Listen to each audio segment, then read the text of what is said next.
NEET का result आने में तो अभी टाइम है, लेकिन आप लोगों ने अनुमान तो लगाया होगा अपना कितने मार्क्स मिल रहे हैं। आपके थोड़े मार्क ही आ रहे हैं, मतलब जैसे कि 130, 150 या फिर 400 प्लस ऐसे मार्क्स अगर आपके आ रहे हैं और आप सोच रहे हैं कि गवर्नमेंट कॉलेज तो आपको मिलने से रहा, आप अगर दूसरे ऑप्शंस की तरफ जाते हैं तो आपके पास ऑप्शन बचता है प्राइवेट मेडिकल कॉलेज, जिसकी फ़ीस कई सारे लोगों के बजट के बाहर चली जाती है, जैसे 80 lakhs टू 1 करोड़ से भी ऊपर चली जाती है। तो ऐसे में क्या करना चाहिए? क्या आपके पास में ऑप्शन है जो आपका करियर बचा सकता है?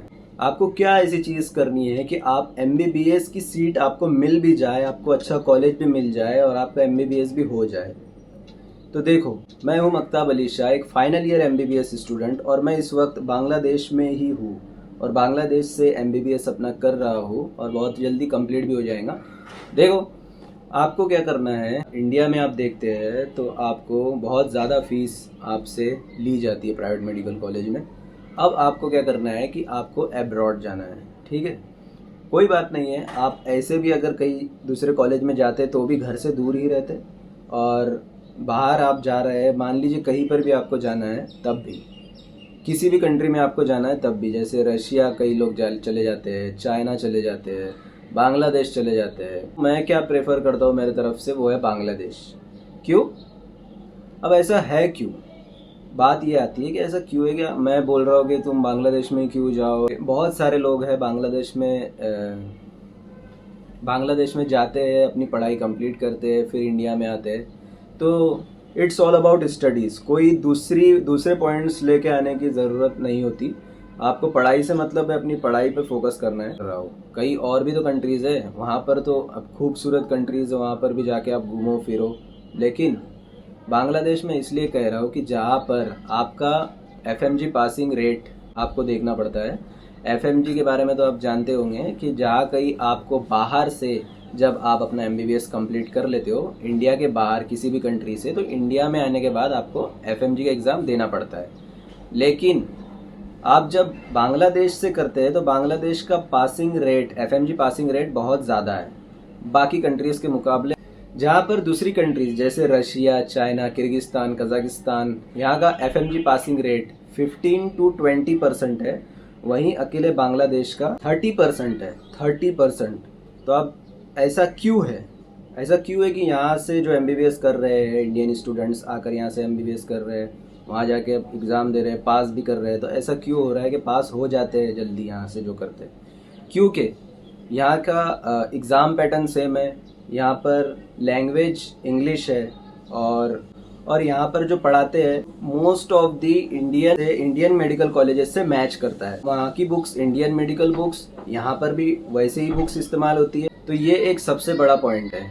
सेकंड फैक्टर आता है आपका लैंग्वेज बैरियर और यहाँ का क्लिनिकल एक्सपोजर।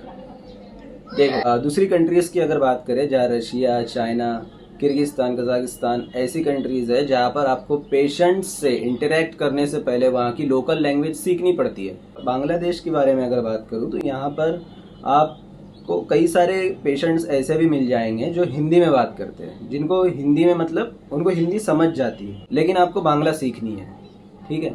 क्योंकि कई पेशेंट आपको मिलेंगे जो हिंदी में बात समझ जाएंगे, और बहुत सारे ऐसे होते हैं जो कि यहाँ के लोकल है तो बांग्ला ही बोलेंगे। वो मुझ जैसा इंसान अगर सीख सकता है बांग्ला ना, तो आप लोग तो सीख ही जाओगे। अलावा हम बात करते हैं क्लिनिकल एक्सपोजर की, तो इंडिया में जैसा पेशेंट फ्लो है ऐसा ही यहाँ पर भी पेशेंट फ्लो हैवी है।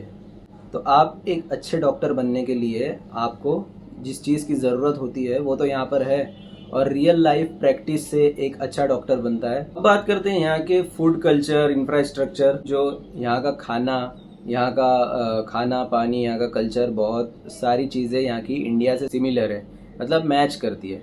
और वहीं अगर दूसरी तरफ मैं बात करूँ रशिया, चाइना, इन कंट्रीज़ की, तो देखो वहाँ पर जब स्टूडेंट जाते हैं तो -20 डिग्री सेल्सियस जैसे टेम्परेचर में सर्वाइव करना बच्चों के लिए बहुत ही ज़्यादा मुश्किल हो जाता है। और वहाँ पर जो फूड होता है और वहाँ पर जो खाना पानी है उससे बच्चे बीमार होने लगते हैं, मतलब बीमार हो जाते हैं, सहन नहीं कर पाती उनकी बॉडी।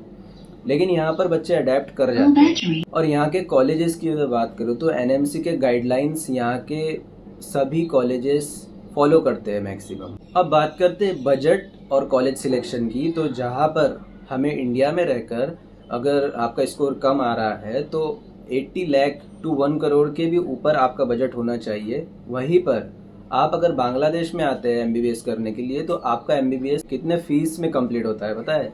सिर्फ 25 टू 40 लैक्स में आपका एमबीबीएस सिर्फ 25 टू 40 लैक्स में आपका एमबीबीएस कंप्लीट होता है, इंक्लूडिंग आपका हॉस्टल और आपका खाना।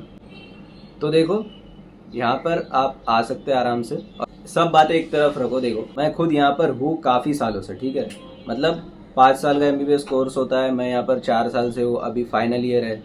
तो मैं यहाँ की ग्राउंड रियलिटी जानता हूँ, यहाँ के कॉलेजेस कैसे हैं। मतलब सभी कॉलेजेस अच्छे नहीं होते, सभी कॉलेजेस एनएमसी गाइडलाइन फॉलो नहीं कर रहे होते। मैं आपको एक सीनियर होने के नाते आपको बता रहा हूँ, ठीक है, मैं कोई एजेंट वाली बातें नहीं कर रहा हूँ। जैसे बोलते हैं ना एजेंट्स की, जैसे सारे कॉलेजेस अच्छे हैं, सारे एनएमसी गाइडलाइन फॉलो कर रहे हैं, जिसमें आप एडमिशन लेना चाहे ले ले, ऐसी बात नहीं होती। कई सारी चीज़ों में फ्रॉड भी हो सकता है। मैं यहाँ की ग्राउंड रियलिटी जानता हूँ।